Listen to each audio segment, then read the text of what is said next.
So, Johnny, why don't we start with VOMP? All right. So we had 27 warm responses, 7 auditions, and 5 jobs. Nice. So we had, and Jennifer White reported some jobs Retrospect. this week. Yeah, in retrospect. Yep. It was nice of her to do that. So we're going to count that this week. It's she got 2 of them. So in retrospect, Noelle Romano, Kimberly Young, and then Jody Lebel, I believe that's how you say her last name, just booked another audiobook. She likes doing those, and we found a company that does a lot of those, and this is our second one so far, and she's liking that. So a guy contacted me originally, and and I just don't have time to do audiobooks, but I'm so thankful that some people from our group picked that up and like to do it. Jody was one, and there was a gentleman. Was it Greg that likes to? No, Greg does audiobooks. You're right. There was a couple other ones. There was another too. gentleman, I want to say Brian gal. Kamey or maybe. Yeah. I apologize, Brian, if you're watching and you didn't do that, but there was somebody else in our group, and for some reason that came to mind. But and I want to thank Kimberly, because I just got off the phone with her about a half an hour ago. In the Facebook group, Kimberly Young. Okay, Kimberly. And it talks about a Facebook post talks about a referral, and this was a person. This client of mine contacted me several months ago, and it wasn't great pay, but he said he had a lot of work. I'm always a little bit nervous about that. I didn't know how it was going to go. I think he sent me about 30 scripts. They're $100 a crack. I can do them in about 10 minutes, and then Hudson does the editing for me. They wanted a female voice, and so Kimberly jumped on that, and she just got that job. Nice. She just booked a job today that she's doing right now, probably as we speak. So that's another one to add. I think she had a separate job, and then this is the job from the referral that she had an audition for. Okay.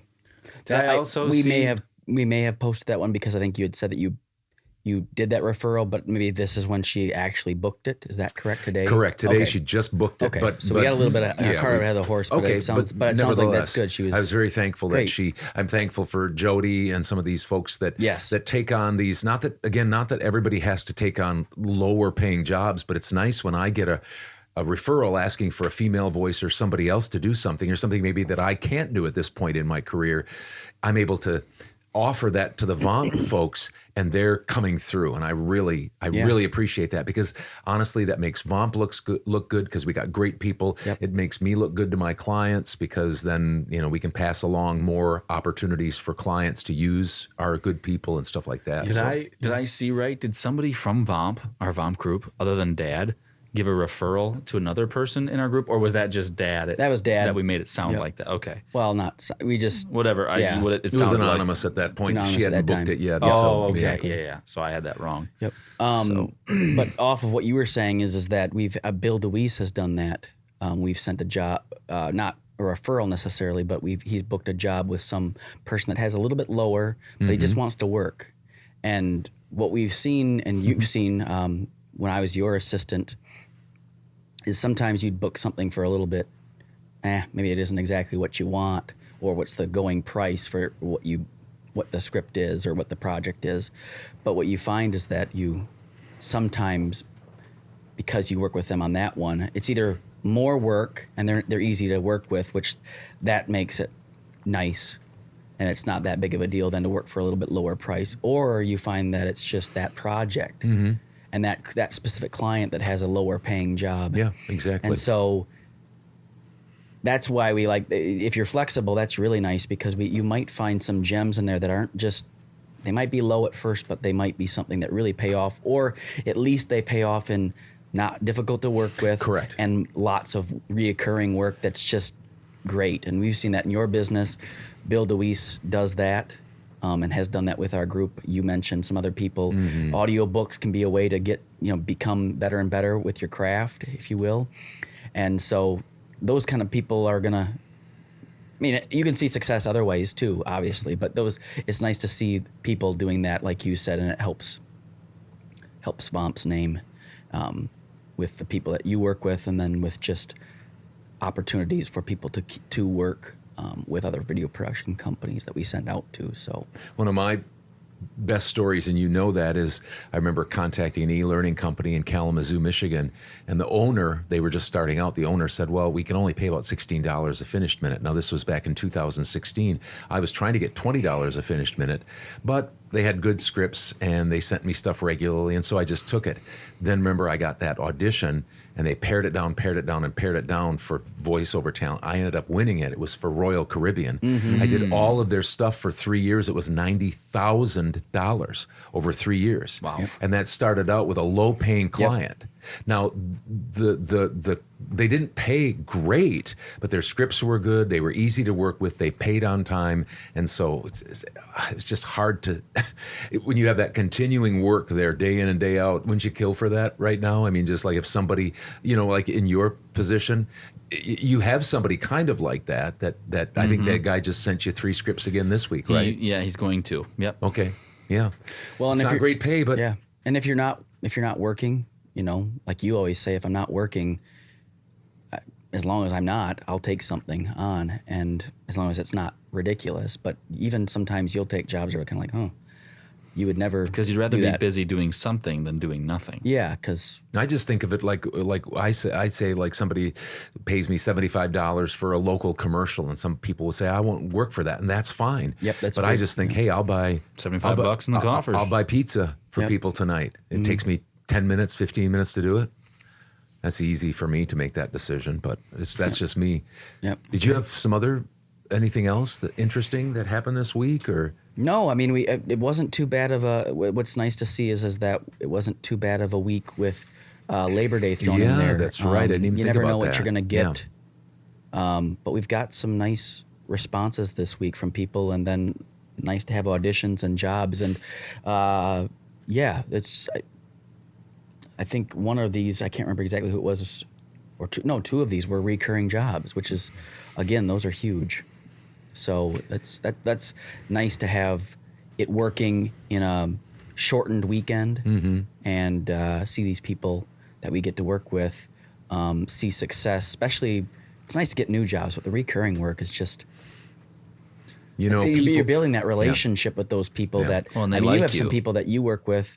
I believe there's a company that you work with from India that mom does the invoicing, and you talk back and forth. And I think she's even said, if you come out to India or that kind of relationship, that's kind of fun to build. It is, And so those kind of relationships are fun to see too. That I think people are building, and it definitely helps give us a good name and give them a good name as voiceover artists. Well, the good folks who are trusting us for their direct email marketing, just hang in there. I know it's difficult sometimes if you're not getting a lot of warm replies or auditions or jobs, but this week we talked about this, and in fact, Joe sent an email to one of our personal assistant people, and Joe said that he was awake at night, and this guy, which happens with all of us. Yep. Your names, the VO Marketing Pro names, we have everybody on a whiteboard, and we go over them every Saturday, and how's this person doing, and what are they thinking, and how can we help them, and Joe was up at night, not that he woke himself up, he just happened to wake up and thought of this guy and thought of ways that he could help him, and that's what you guys do. You care about this, you belong to a voiceover family.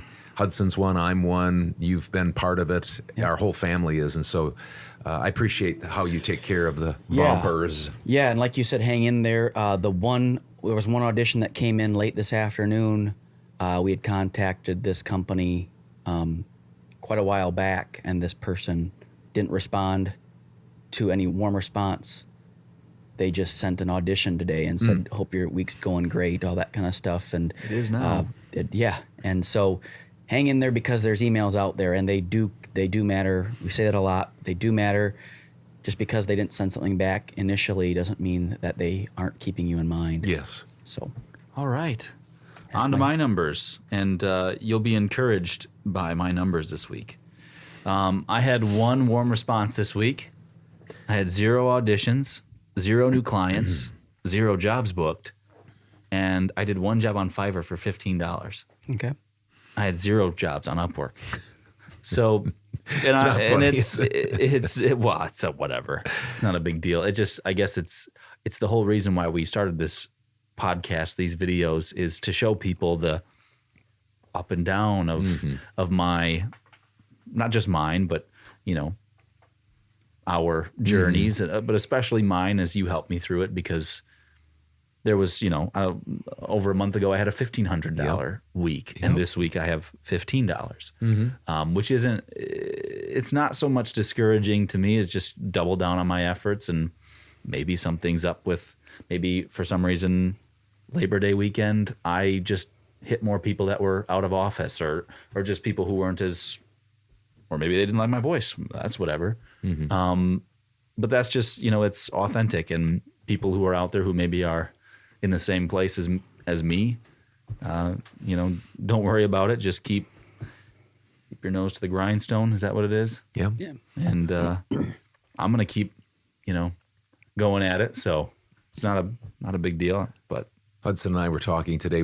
I took him down for some coffee, and we were talking a little bit about. Paid probably, right? I can't afford coffee.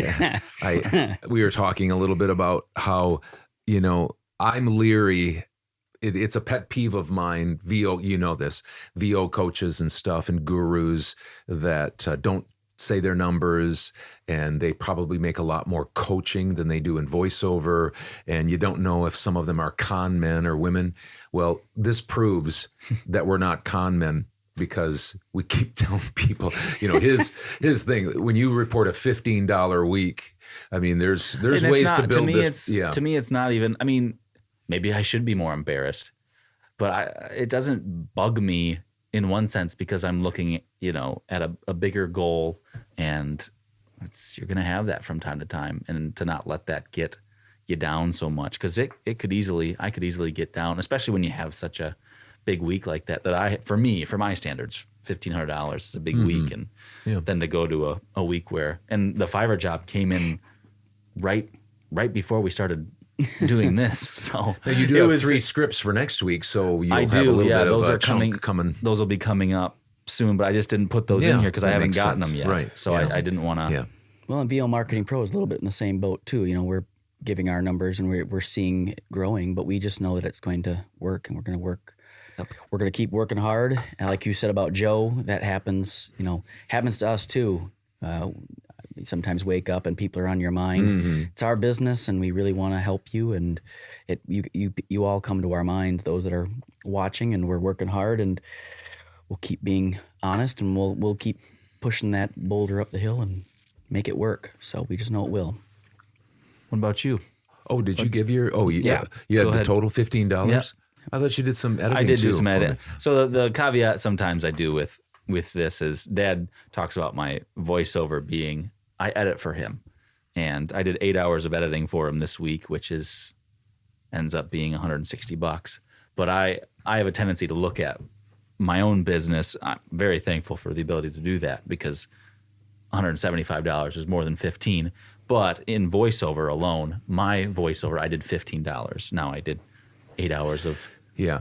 And so I get why you're saying that, but I look at it this way. I look at it, you're valuable to me, very valuable to me as a good editor, but you're also you have a skill that you're able to make money at that's very voiceover related. You're getting to be a better editor all the time. And so that's helping you, especially as you're going to get busier. You're going to need that. You're going to need to be able to do that editing quick, which you can. I mean, you don't need a whole lot of practice because you're fast. But my point is you're skilled at something that's very close. It's part of being a voiceover talent. So that's why I like to include it. I get what you're saying, though. I include it in my total numbers. I just don't include it because it's not time behind the mic in one sense. And so when I think about that, it's time behind the mic. So let's hear yours. Okay. So on the, quote, negative side, 2 days ago, I got contacted by a national funeral home company that said, we really like your voice. We'd like you put you forth to the client. It's $5,000 if they have, and it was about 30 minutes of audio. And they said, if there are revisions, we pay $750 an hour for the revision time. Wow. And I thought, great. But it was a very fast turnaround. they liked my sample, but they came back and asked me some technical questions about timing the video to video and having that technology. And I gave them the best answer that I have. I'm not great in tech savvy. Well, I think I lost that job. Pretty sure I lost that job. So that's a $5,000 job that I lost. So that was, I try to be honest, because a lot of times it looks rosy. My life looks rosy because of my numbers. But I had several auditions and several warm replies. I didn't have any new clients this week, but my platforms, my Fiverr went nuts this week, and you helped me with that. You run that. $3,364.20, and my direct email marketing was just a little higher, $3,726.70. Got over the $7,000 mark, $7,090.90. $7,090.90 for my week in voiceover. According to my math, that's just a couple more dollars than I made this week. Well, yeah, you're just starting out, and yeah, I know. Someday, I just know it's going to happen. Someday, you're going to be saying, "Dad, I'm so busy." It's hard to believe, but I remember watching. I'm waiting for it. I remember watching Bill DeWeese, and he was having an $8,000 week, and I was making $1,500. I'm thinking, I'll never get there. And so you just got to keep plodding along, doing the same thing over and over again, and you'll be fine. So will the good folks out there, whatever way they do their marketing. Yep.